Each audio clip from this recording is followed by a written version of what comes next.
Welcome back, toy fans, to episode 228 of Ranel's Reviews, and on today's episode, we're going to take a look at a neglected toy line.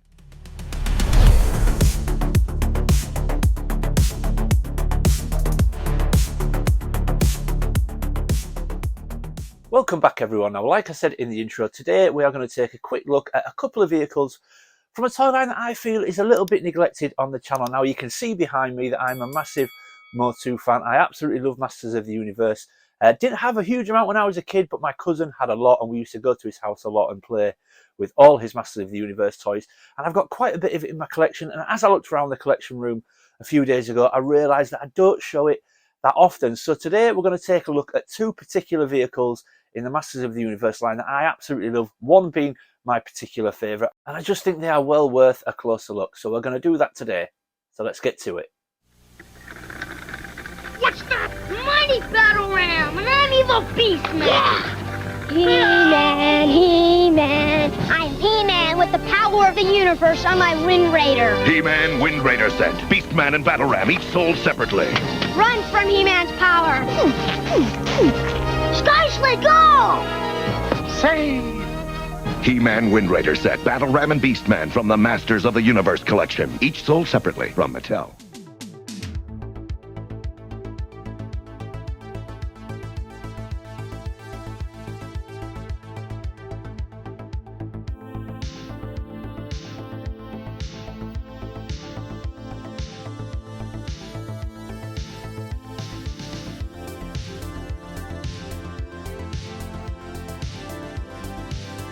Okay folks, so we're going to start with the MOTU Battleram, and would you believe this was released in 1981?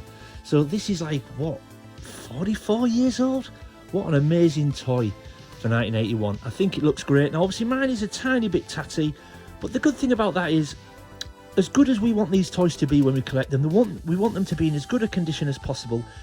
Part of me kind of wants them to look old. These toys are old, part of me wants them to look old as well, so I tried to sort of buy things on the line of good condition, but I kind of want part of it to look old. So the decals are a little bit worn on mine.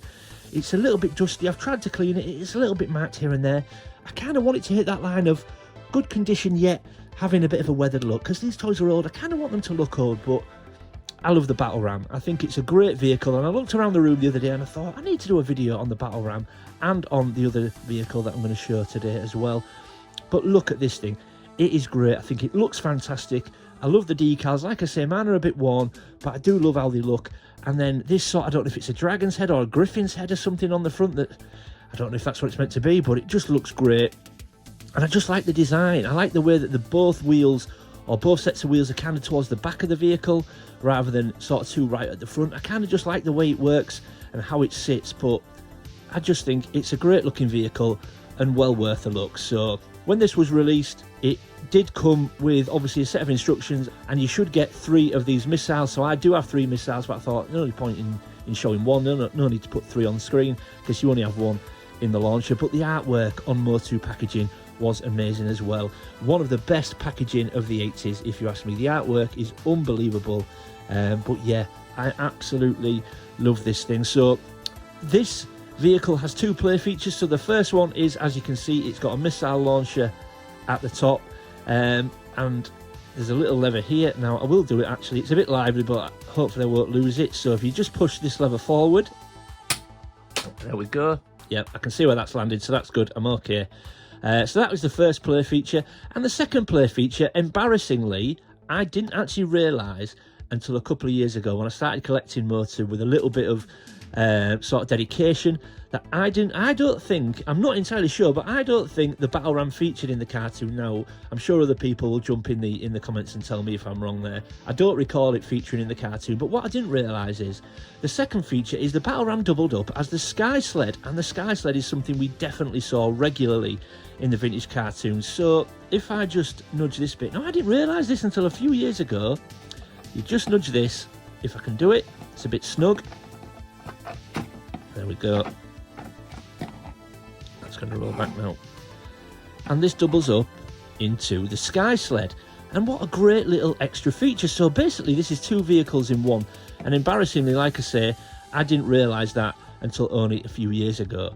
I'm just going to go collect that missile. 1 second.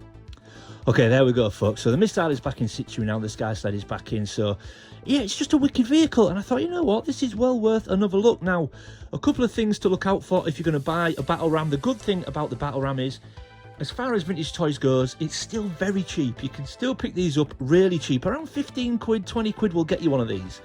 But things to look out for. Obviously, like I said, it should come with 3 of these missiles. Now, they often go missing.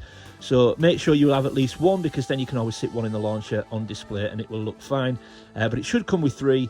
But also, just look out for the fact that obviously with this doubling up as the... Sorry, I'm holding it because it's going to roll backwards.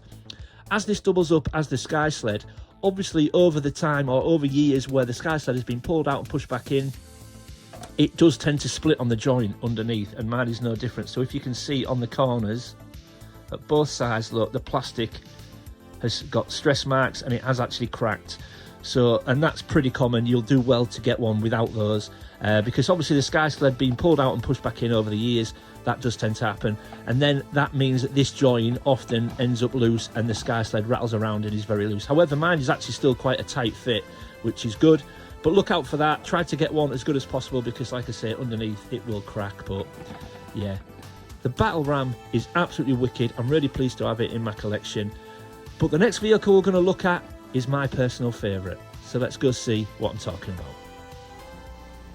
Attack! Not even He-Man can find Skeletor here. The Attack Trak can track him down. He-Man, Skeletor, and the Attak Trak each sold separately. Batteries not included. The Attak Trak has power that just won't quit. May track Skeletor foiled again. Yeah! Attak Trak from the Masters of the Universe collection. He-Man and Skeletor each sold separately from Mattel.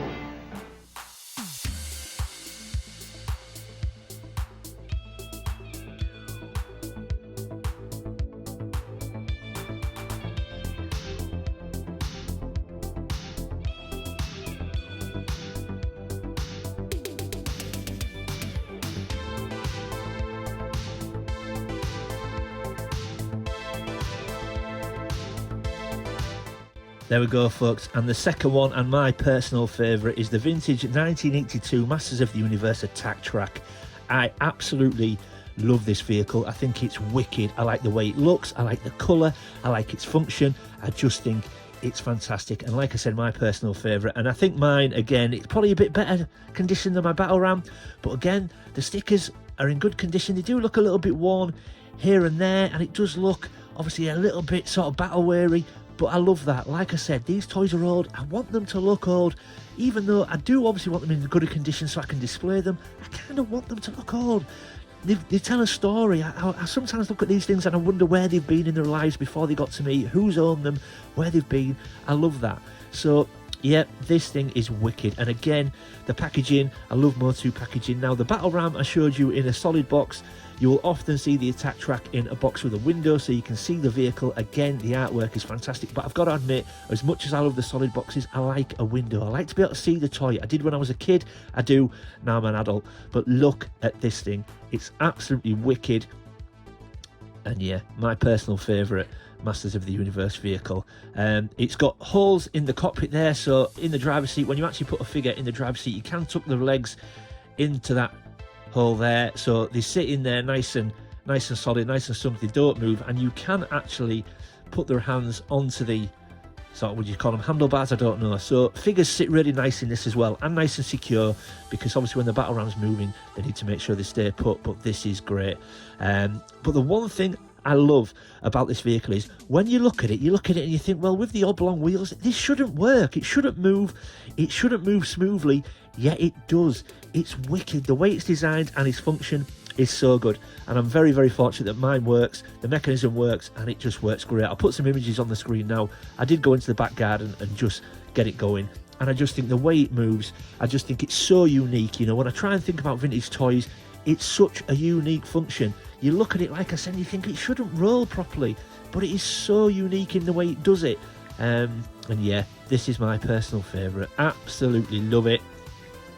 And I'm so pleased to get it into my collection. Now, things to look out for if you're going to buy an Attak Trak is one, the battery cover is often missing underneath, which mine is present. Now, it did have some old stickers on it, but I've managed to take them off. But as you can see, my battery cover is there. Obviously, make sure the electrics work, make sure the function works. You want that to be working. Make sure the battery cover's there. But the main thing, full disclosure, is the black rubber tracks on the wheels themselves. Now, full disclosure, these are repro. It's very difficult to get an Attak track with original tracks on there because over time, over the years, they crack, they crumble, they perish, and they disappear. You can often find them with little remnants of original tracks on there, but it's very difficult to find them with all 4 original tracks and in good condition that you can use it as well. So full disclosure, these are repro. Now these are literally just black rubber bands, the same width as the original tracks, and they work perfectly. You know, if you didn't know they were repro, I think a lot of people wouldn't know. But I had to buy them in a bag of about 100 and I only needed 4. So if you're out there with an Attak track that needs some rubber tracks and you don't mind them being repro, drop me a message. I will happily send you some out. I've got a huge bag full of them, folks, but this thing is wicked and I'm so pleased to have it into my collection. So yeah, there we go, folks, the Battleram and the Attak track. I absolutely love them and I'm so pleased to have them in the collection. I just thought it was worth taking a look at them again because I looked at them in my collection and I thought I've never actually showed them on the channel, and MOTU doesn't get a lot of screen time here on Reynolds Reviews. So yeah, there we go. Okay, let's get everything back on the table and we'll wrap up. There we go, folks, everything back on the table, and I hope you agree that these 2 vehicles were just worth a closer look in my collection. Like I said, MOTU doesn't seem to get a lot of screen time, and I looked at these vehicles and I thought we need to do a video on those because they are so good. Now, like I said earlier in the video, if you're looking at picking up either the Attak track or the Battleram, look out for the few issues that I mentioned, but they're both still very, very affordable vehicles, which I love about MOTU. Obviously, every line, MOTU is no different, has its big hitters, it has its expensive items, but these 2 vehicles are really cheap and affordable. So I love that about this line because there are a lot of figures and a lot of vehicles that are still very, very affordable. In a time where vintage toys are going through the roof, I love the fact that these, can still be picked up fairly cheap. But yeah, there we go, folks. Now, I'm not massively knowledgeable when it comes to MOTU. There are other channels on YouTube that are far more knowledgeable and do far more comprehensive videos than mine. So a few channels to make sure you subscribe to if you don't already is, 1, go over to our Shabby over at Shabby Geek. He's got some fantastic MOTU videos on there. He's a huge MOTU collector, so make sure you check him out. Our Australian friends over at Keep On Collecting, they are huge Masters of the Universe fans as well. They've got some fantastic content on there. But also the lads over at Chasing 80s Toys. Our Chris, Scuba Pete and Jeff. Scuba and Chris in particular are huge MOTU collectors and MOTU fans. Got some fantastic content on there.